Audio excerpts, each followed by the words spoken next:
I'm clearly very excited about this book. I'm so hyper right now. Okay. I feel like bunkaku yuchibaberu. I really do. Hi guys, it's Teresa. Welcome back to my channel. Today I wanted to do a little book haul because I got some very exciting things in the mail today, and I haven't shown you the books that I bought over the last long while at all yet anyway, so I thought I'd combine the two. I'm gonna get to the exciting package later because I need to pace myself and I just want to savor it, but we're gonna go through first some books that I bought over the last few months. The first book I am still in the middle of reading, and this is the one I pre-ordered. I was so excited for it to come out, but I'm having some issues with it. Anyway, let me show you. This is The Devil and the Dark Water by Stuart Turton. This is Stuart Turton's newest book. He published The Seven Deaths of Evelyn Hardcastle. I think it was it last year or was it 2 years ago? I don't know anymore. It was my favorite book of the year, hands down, the best book I read all year. And I loved every second of it. It was 5 stars. I would have given it 10 if the scale went that high. So for me, the pressure was on for this book. I expected it to be really, really phenomenal from page 1. And unfortunately, it's taken me like a minute to get into it. So this book is set in 1634, and we follow Samuel Pepys, who is the world's greatest detective, and he's transported from the Dutch East Indies to Amsterdam to stand trial for a crime he may or may not have committed, and he's supposed to be executed for it. And just before they get on the ship to travel to Amsterdam, there's some weird things that happen that kind of indicate that something bad is going to happen to the ship. And it kind of insinuates that there's some supernatural stuff going on, that there's like a devil type figure that is causing these weird things to happen. Basically, Samuel Pepys' sidekick and other people that are on board the ship have to figure out what's happening because he is incapacitated due to his incarceration. So I have read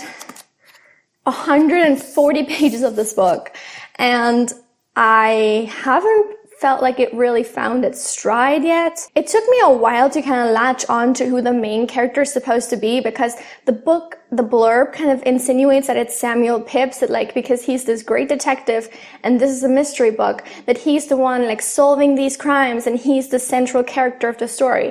But basically from the get-go, he's very much in the background, and his sidekick, his bodyguard, Arend Hayes, is the main character. And I just was not prepared for that. So it was really weird and kind of jarring to find that the person you think is the main character isn't.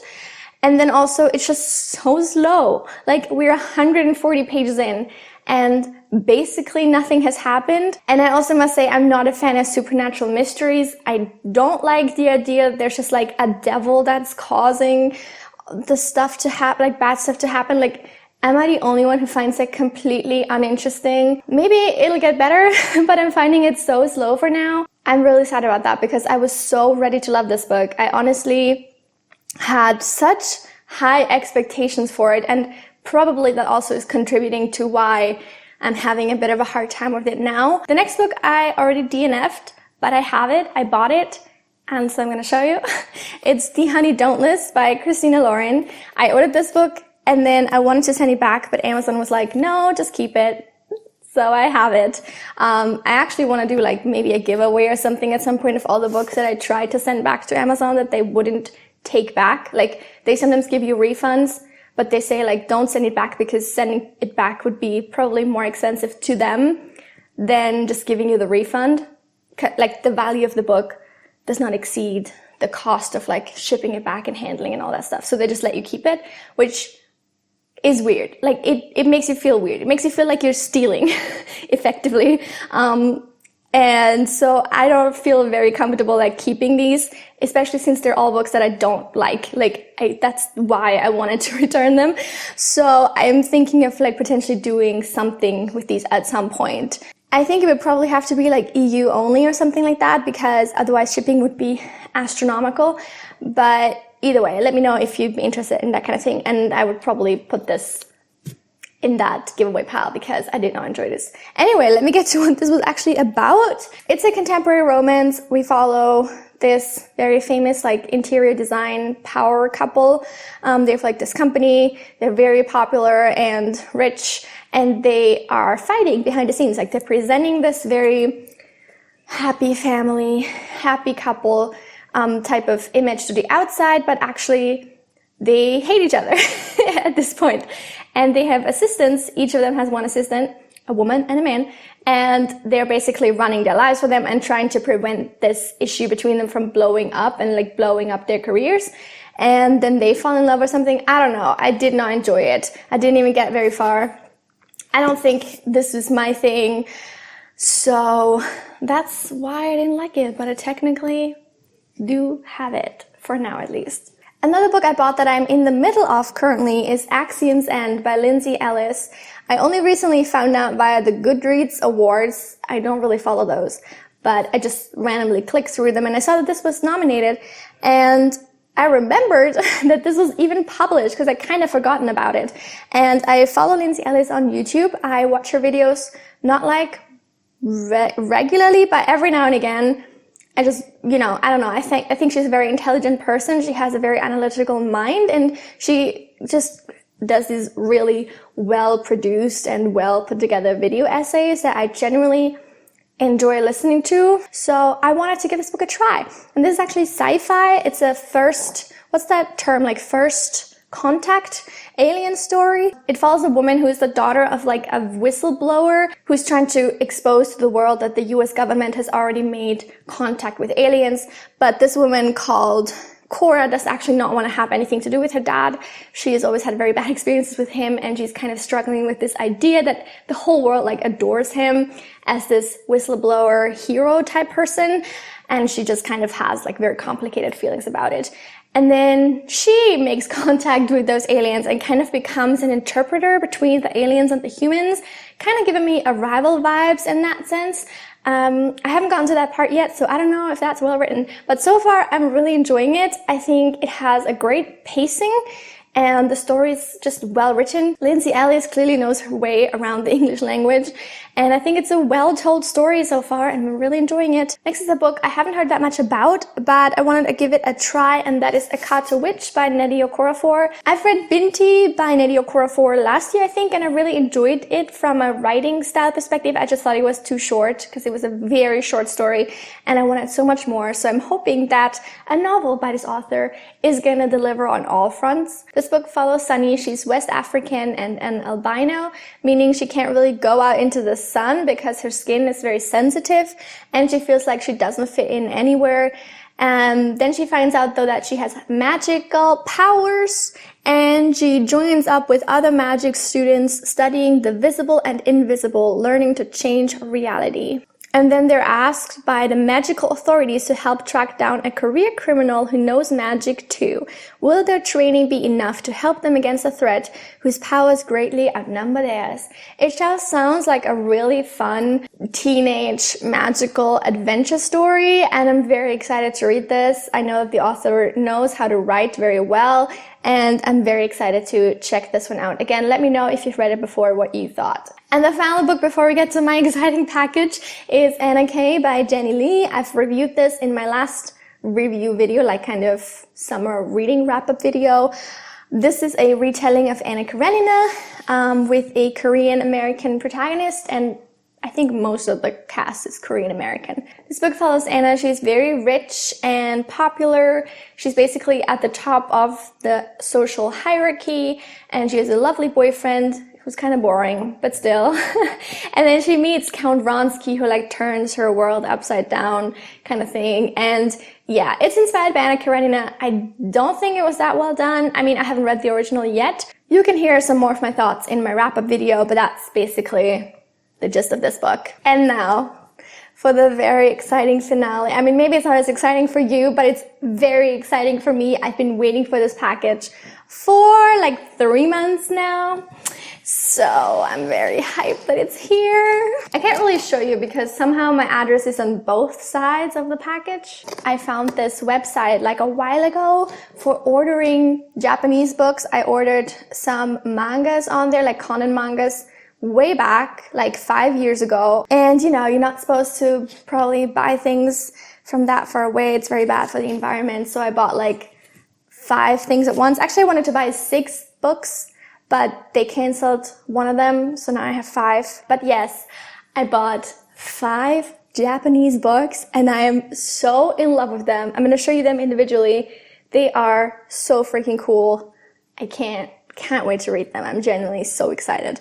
I bought these based off of recommendations from bungaku YouTuber Beru. I'm gonna link her channel down below. She's a Japanese booktuber and the only one I've ever found. Her Japanese is very advanced because she's very well read, so she speaks very lovely, but it's kind of difficult at times to understand her. But she does book reviews, kind of very short form, so she doesn't go very in depth on most of them, but kind of goes through just does kind of like, what are they called? Like quick fire reviews type thing of books she reads, and these just sounded really interesting to me, and like they would be on topics that I could understand and read myself, so I'm just so excited to show these to you. I know saving the best for last is typically how it's done, but I wanted to show you the most beautiful book first because it's so pretty, I can't stop staring. Look at that. It's actually a hardcover. Oh my god. Anoko no Himitsu, that's what this book is called. It basically means the secret of this girl. And I'm not really sure what it's about. I think it's sort of middle grade in terms of age range, what this is for. But it's about this girl who has a secret friend that no one else can see. And that's kind of her secret, I think, as far as I can tell. But yeah. I just love this book. And can I just show you the front? Like this page, it's just the best. And it has this really nice texture. It's so beautiful. I love this color. I can't stop looking at it. This is the next book. It's very much a YA book. I think it kind of already, you can kind of already tell from the cover. I don't know. This is very interesting. It's apparently a SNS mystery. That kind of means like social media mystery, I think. This book is called Yuria to Kakurenbo. Actually, hashtag Yuria to Kakurenbo. It means hide and seek with Yulia. I think that's like this girl's name. I'm not sure. Definitely looking very fun. I'm very excited to get into some Japanese books that aren't Conan, but are still contemporary so that I can understand, hopefully, a lot of it. And I'm very excited about this one as well. The next one is really fun. It's called, again, hashtag channel toroku.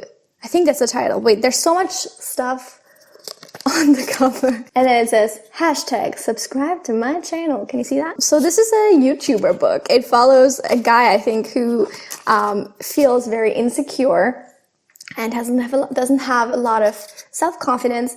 And then a very popular YouTuber comes to school, or like starts going to school. And I think he also becomes a YouTuber. And he finds that whenever he turns to the camera, he can like be himself. And it doesn't matter if you have flaws, like sharing those flaws is actually a good thing on YouTube. I think it's very sweet. If that's really the like premise of the book, if I correctly understood it, I think that's really sweet. And it kind of captures the essence of what YouTube originally was. I think it kind of, you know, developed away from that, unfortunately, in recent years. But that was the reason, not the reason it started, but that was kind of the essence of what it was when it started. And I'm really happy that this book is at least trying to capture that again.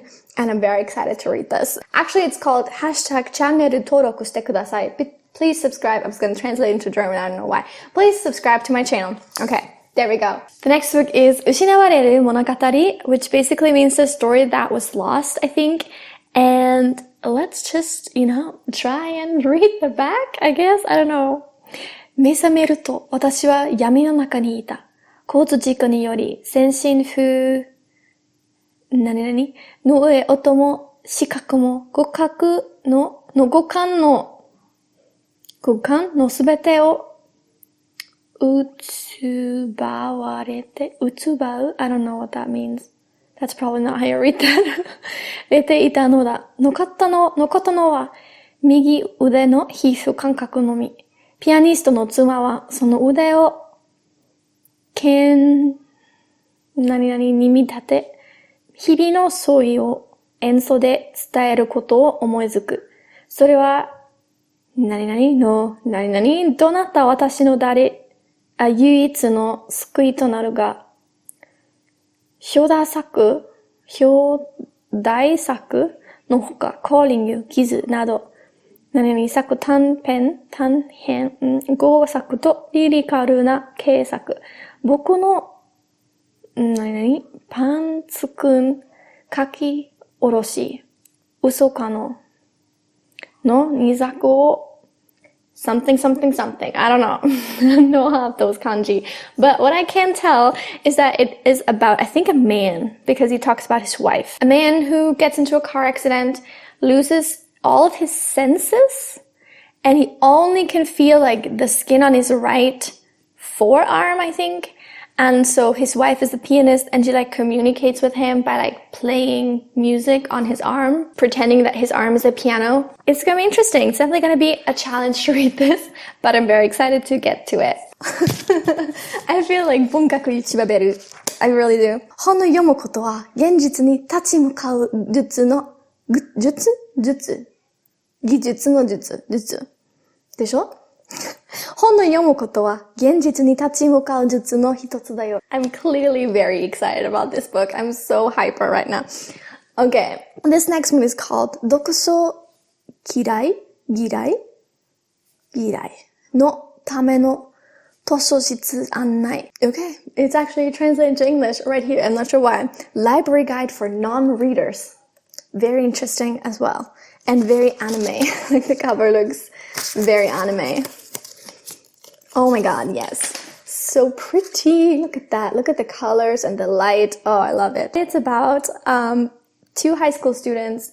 One who is not at all interested in reading, but he's kind of becomes tasked with running the school paper or something. It's not the school paper. It's called the library paper. I'm not sure what that is.